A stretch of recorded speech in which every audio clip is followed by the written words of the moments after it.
Estamos em 2005, depois do estrondoso sucesso de Ong Bak, Tony Jaa voltou com tudo, mas agora com um orçamento maior e uma missão ainda mais pessoal: recuperar seu irmão, entre aspas, o elefante, que foi roubado e levado para a Austrália. E não pense que é só mais do mesmo. O protetor levou a violência coreografada a um novo patamar. O lema aqui era simples: se você mexer com o elefante do Tony Jaa, prepare-se para ter todos os seus ossos quebrados, um por um. O filme arrecadou cerca de 27 milhões de dólares mundialmente. Pode não parecer muito hoje em dia, mas para um filme tailandês independente foi um feito e tanto, provando que o mundo estava sedento por porrada de verdade, sem dublês e sem efeitos especiais. Quer entender porque esse filme é considerado uma obra-prima da pancadaria, como uma cena de 4 minutos sem cortes virou lenda, e quem é o brasileiro que aparece dando um baile no nosso herói? Então prepara a canela e dá o play. Começando com a história, que é simples e direta como um golpe de Muay Thai. Conhecemos Khan, interpretado por Tony Jaa, um jovem criado na zona rural da Tailândia, onde sua família tem uma tradição antiga: criar elefantes como se fossem membros da família, e isso é algo muito cultural mesmo da Tailândia. Desde pequeno, Khan desenvolve uma amizade com o elefante Puriai, e quando ele tem um filhote, o Korn, Khan passa a tratá-lo como um irmão mais novo. Tudo vai bem até o festival, o Ano Novo Tailandês, quando bandidos invadem a vila e roubam os dois elefantes, com a ajuda de um político local corrupto. Khan fica sabendo que os animais foram levados para Sydney, na Austrália, para alimentar o mercado negro de carne exótica. Sem pensar duas vezes, nosso herói pega um avião e vai para a terra dos cangurus, com zero conhecimento de inglês e apenas um objetivo: encontrar Puriá e Korn. Chegando lá, a confusão já começa. Khan pega um táxi que, sem ele saber, é roubado. Um policial tailandês australiano chamado de Sargento Mark, que é interpretado pelo mesmo irmão Ali de Ong Bak, persegue o ladrão. Nessa confusão, Khan acaba sendo confundido com o criminoso, mas consegue escapar e inicia sua própria investigação. Ele descobre que o elefante está nas mãos de uma organização criminosa liderada por uma mulher perigosa, Madame Rose. E aí que o filme explode. O que se segue é uma sequência alucinante de Khan invadindo esconderijos, enfrentando capangas e literalmente destruindo todo mundo que aparece na frente. Desde o porão de um restaurante suspeito até o templo em chamas, Khan não para. No clímax, Khan finalmente encontra Korn, mas descobre que Puriai, seu elefante de infância, foi morto e teve seus ossos transformados numa grotesca obra de arte para Madame Rose.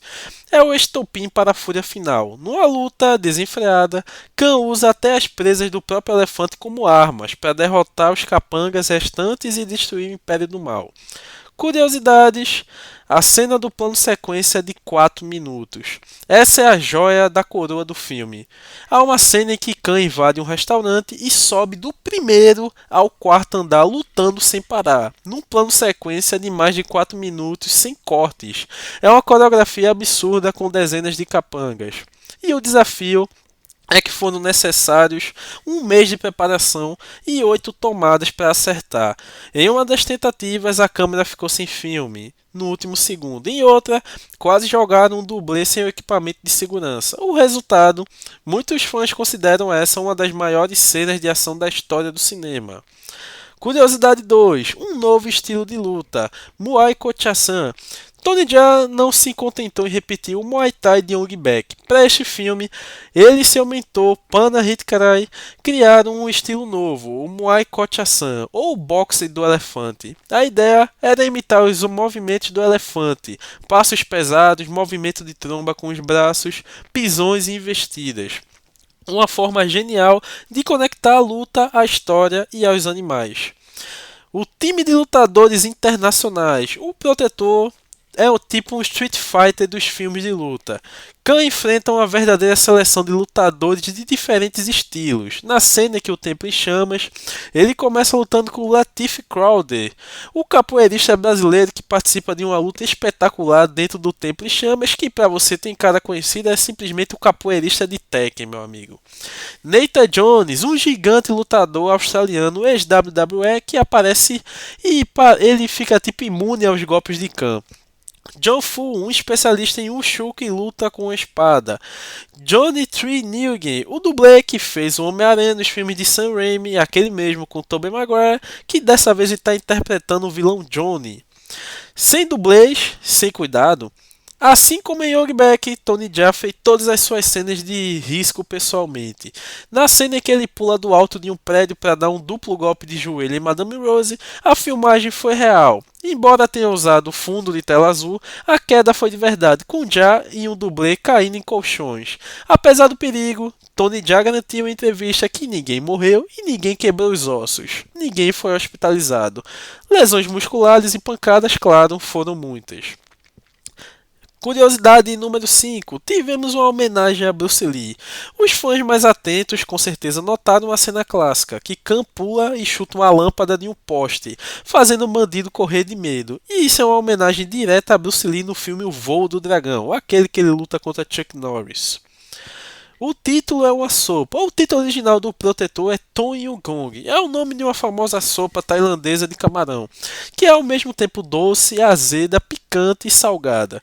O diretor escolheu esse nome porque queria que o filme fosse essa mistura de ação, comédia e drama. O primeiro-ministro na estreia. Na Tailândia, o Protetor foi um evento nacional. O próprio primeiro-ministro da época compareceu à estreia do filme em Bangkok. O Protetor é a prova que você não precisa de um roteiro complexo para fazer um filmaço. Basta uma motivação simples e um elefante fofo, um herói carismático que luta como uma fera e coreografias de ação que desafiam a física e a lógica. Tony Jaa, com seu Muay Kocha-san e sua entrega física absurda, entregou um dos filmes de artes marciais mais memoráveis dos anos 2000. É violento, exagerado, emocionante e, acima de tudo, inesquecível. Se você curtiu esse resumo, já sabe, deixa aquele like, inscreva-se no canal e conta aqui nos comentários. Qual luta de O Protetor é a mais insana para você? A minha é a do plano sequência no restaurante, sem dúvida, mas eu confesso que gostei muito daquela luta no Templo em Chamas contra os adversários.